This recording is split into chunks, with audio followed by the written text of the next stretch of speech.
They appear on the horizon as if they landed from outer space. Strange, otherworldly structures constructed from society's castaways.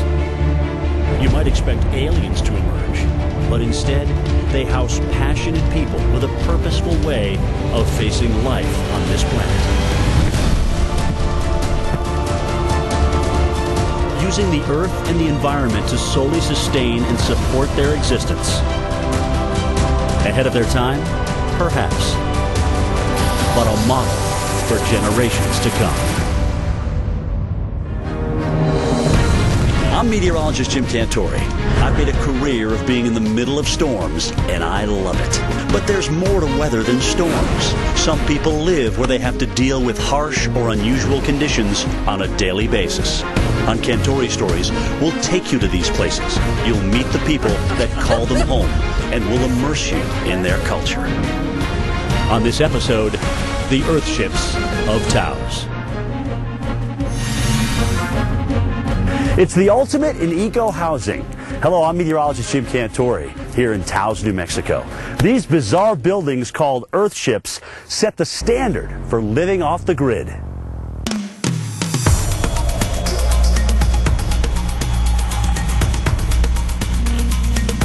They are almost like living, breathing machines, providing their own energy, water, and food.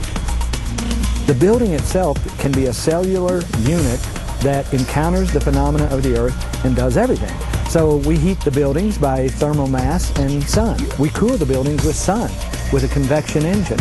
Some people have no idea what I'm talking about at all. There's just no frame of reference. It's like you're living in a spaceship. Where are you? You're living in a house made of tires?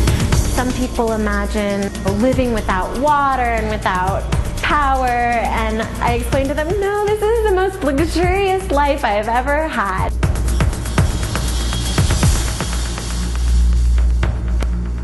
They may be luxurious inside, but most of the Earthships still appear pretty far out on the exterior.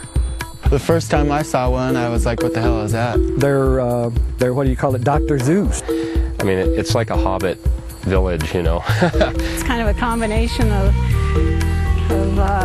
outer earthly and Byzantine. They're whatever we want to make them look like. And like I say, I have built buildings that would totally take care of people, but nobody wanted them because they were strange looking. They looked like they landed or whatever. It is true that if you drive past an Earthship and you're expecting to see something conventional and you see these things, you can't figure out what it is. And maybe it doesn't look beautiful for everybody. I'll tell you why it's beautiful to me is I know why it's designed this way, and I know what all of the aspects of the Earthship are about. So I love the way it looks. Plus, it's just weird looking, you know? The Earthships are located less than 2 miles from the majestic Rio Grande Gorge. The first ones were constructed in the early 70s, about 15 miles outside the town of Taos, in a rural region known as the Landing Zone.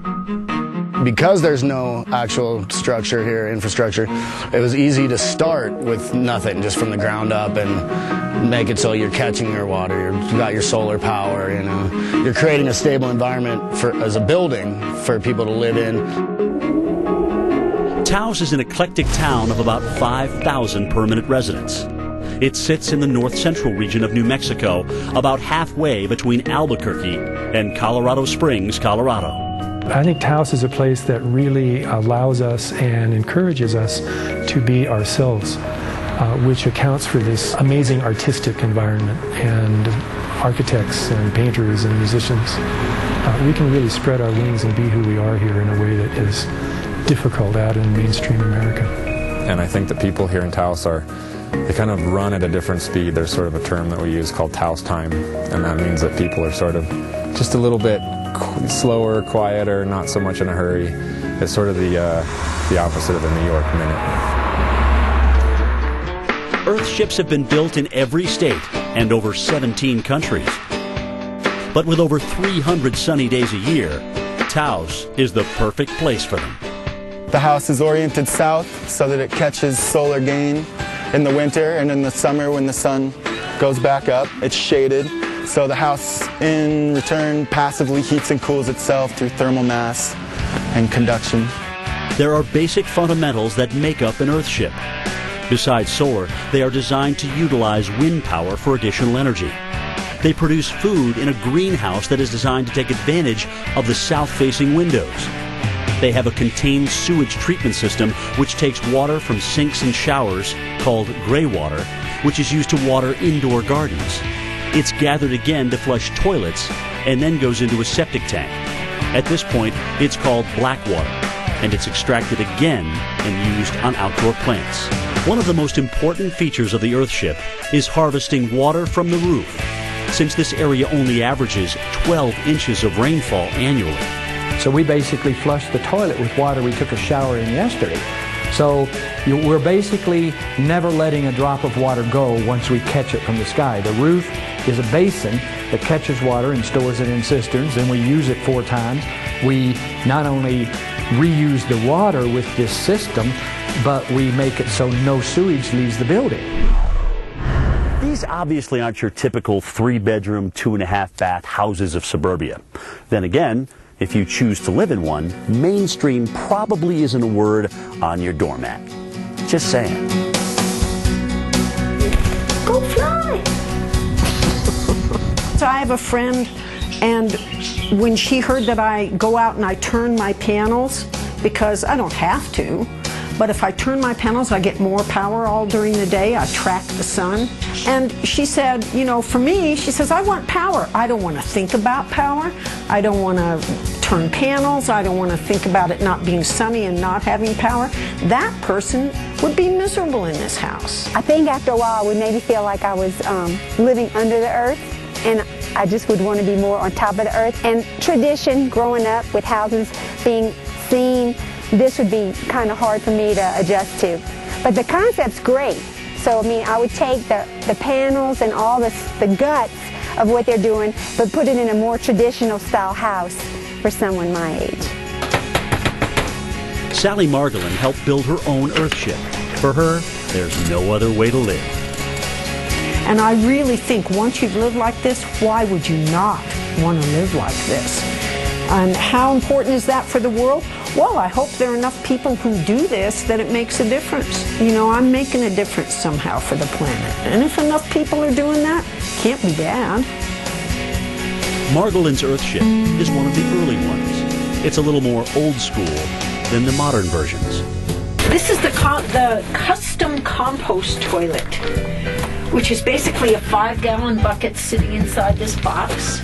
And then this pail has peat moss in it. So you use the peat moss and you put that in the bucket after you use the compost toilet. Many people of today's technology generation are finding value in this type of sustainable living. I love the fact that my conscience feels a lot better than when I was living in the middle of the suburbs, not knowing where my power was coming from or where the water was coming from or what it had been through. It's a state of consciousness that will resonate forever with Margolin. They're taking me out of my house feet first, because, you know, when you build your own home, I think it's probably pretty hard to say, oh, I'm going to go live somewhere else. And B, when you build a home because you want to live like this and you want to live close to nature and you want to be in touch with what's going on in the sky and the weather, and then to think that I would move from here to what? So, yeah, feet first. That's how I'm leaving. Coming up on Cantori Stories, meet the man who launched the Earthship. Well, I'm a pioneer, I'm a visionary, I'm all of that, but I'm a human, and I sort of am excited about where humanity can go. He's his own man. He's got a vision and a real commitment. This is not just about being an architect, it's about helping people.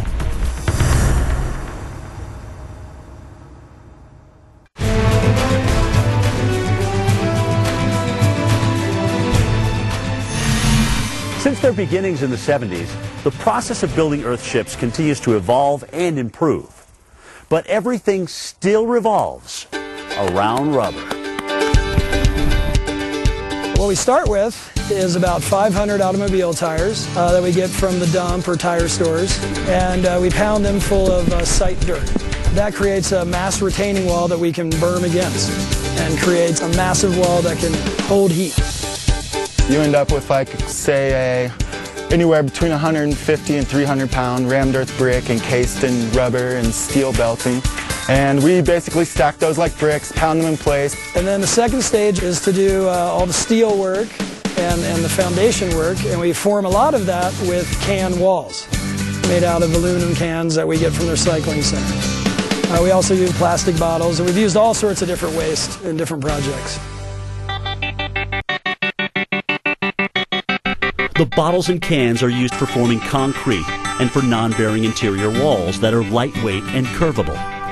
Glass windows are key ingredients since it's sunny 75 to 80% of the time in New Mexico. And the Earthships are all built facing south to capture all that potential solar energy. The newer models like this one have a greenhouse built into the house, but separate from the house. So your plants get lots of light and lots of warmth, but the house doesn't get as warm as the greenhouse does. Building them is labor intensive, but they're all designed to meet local building codes. Technology's gotten so much better. Panels are more efficient, the batteries are more efficient, and as everything moves forward, so do we with the buildings. And what we were doing 3 years ago is seriously obsolete compared to what we're doing now. What we're doing is, see, we start to understand these earth phenomena more and more and more and more, and squeezing more performance out of them to the point where, I mean, I'm getting pretty cocky. I'm saying, hell, I could do this on the moon, and it would work. The Earthships cost about $200 per square foot, which seems steep, but not when you consider that your utility bills can be as low as $50 a year. They really started to look at materials differently. Like, I consider a tire a building material just like a 2x4. So it gives you a different way of looking at, what could you use that is a byproduct in your house, in a house that'll keep you warm and give you power and water and food.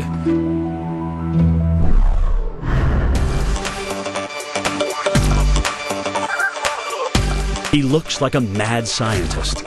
Michael Reynolds is kind of like a renegade, redneck architect who, for some reason, has a pretty brilliant idea. He's the man behind the plan, the father of the Earthships. I would describe him as being quite a visionary, but at the same time, the bottom line is direct action. Just getting things done and doing it. He's been called the garbage warrior. The fact that we use what this world calls garbage, a lot of things have been a stigma against it, but it just keeps getting better. In other words, the climate change paranoia, the energy crunches, the economic crunches, everything gets people more and more afraid. And this is something they can look at and say, I can take care of my family if I have one of these. One of these buildings in this community would simply take care of you no matter what happened. You could stay alive. In this building here, you could literally stay alive. So he's always on the go. He's nonstop. There's always something in his head. He's always, what's the next building, or what's the next move to make it easier or more accessible. He's a trained architect who came to Taos to avoid the draft during the Vietnam War. He calls himself a biotech now, and after 40 years of building Earthships, who's to argue? I'm getting pretty good at doing it, and what has happened is the world has gone down, down, down to the point where it really, really needs this. I just happen to be here with this, and so yeah, right now I'm on a magic carpet ride. He's his own man. He's got a vision and a real commitment. This is not just about being an architect, it's about helping people. And I see people as stressed and starved right now all over the planet, even the wealthy people. They're stressed and starved in certain ways. And if you could take the people of this planet and make them relaxed and totally comfortable with knowing that they had sustenance for them and their families, they would probably emerge to a completely different level of humanity, which would be beyond politics, beyond economics. It would be unbelievable. People are not trusting anything these days except maybe the sun. You know, the sun can't be bought out. The sun can't be corrupted. The rain can't be corrupted. This is a way that people are starting to see it's the truth. It's the only truth. After all these years, Reynolds still has fun with the designs, hence their off-the-wall appearances. They can look like whatever you want, but I am aware of the fact that people do want things to look a certain way, and so they can look pretty much as conventional as you want them to. He was absolutely, dogged in doing what he was going to do out here and doing whatever he had to do to make it work. And I'm so thankful for that. And look, I'm living like this because he's brilliant. He's brilliant. Well, I'm a pioneer, I'm a visionary, I'm all of that, but I'm a human, and we're all humans, and I sort of am excited about where humanity can go, and it's kind of just an adventure.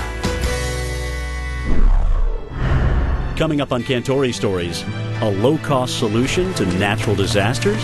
We used 10,000 plastic bottles off the streets of Port-au-Prince. We used about close to 100 tires. When you take the two and you create a wall that can withstand an earthquake.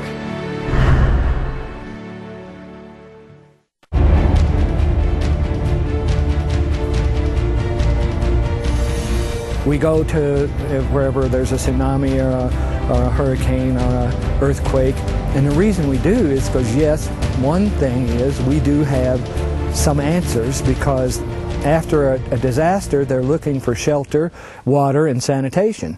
We have it. We do it. That's our job.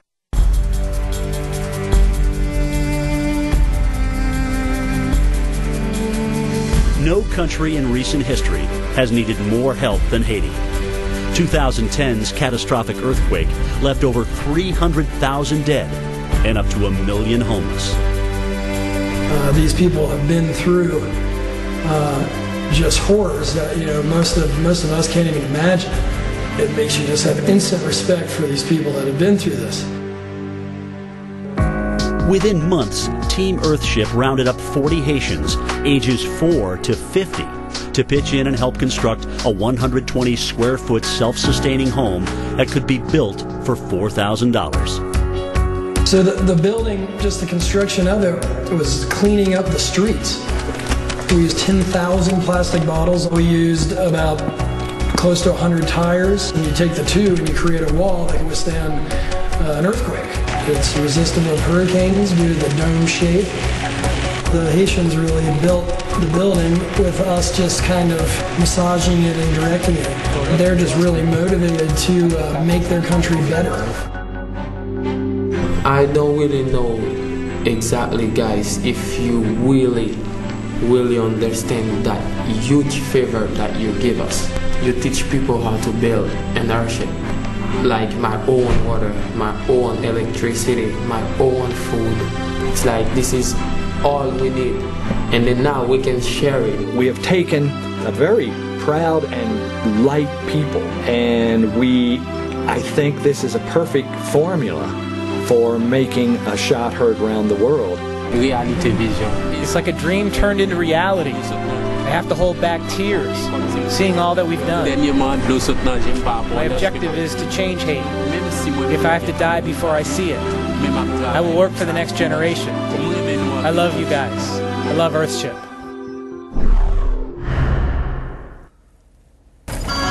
This is Allison, your navigation advisor. Where can OnStar take you today? 210 West Rim Road. There are other examples of eco-housing in Taos besides Earthships. Let's go check some out. There are houses made out of straw. There's even a house with a living roof. And ones with different types of solar heating, besides standard panels. So you can see behind me is the trom wall. So it's the wall oriented to the south, and then the sun pours through the glass, and the heat that gets trapped in there probably gets up to 150 degrees. So it just traps enough heat in that mass that it can store enough heat to heat the house all night long.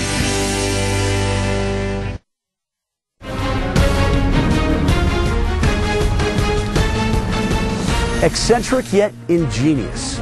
Yeah, they look like they were dropped from outer space. But there's nothing alien about this construction. Imagine a home that provides its own food, energy, and water. And you've discovered the Earthships of Taos. We have found this way, and it works, and it's very secure. You've got your water, you've got your shelter, you've got your energy, you've got your food, you've got heating and cooling. It is working. Little kids out here are a blast.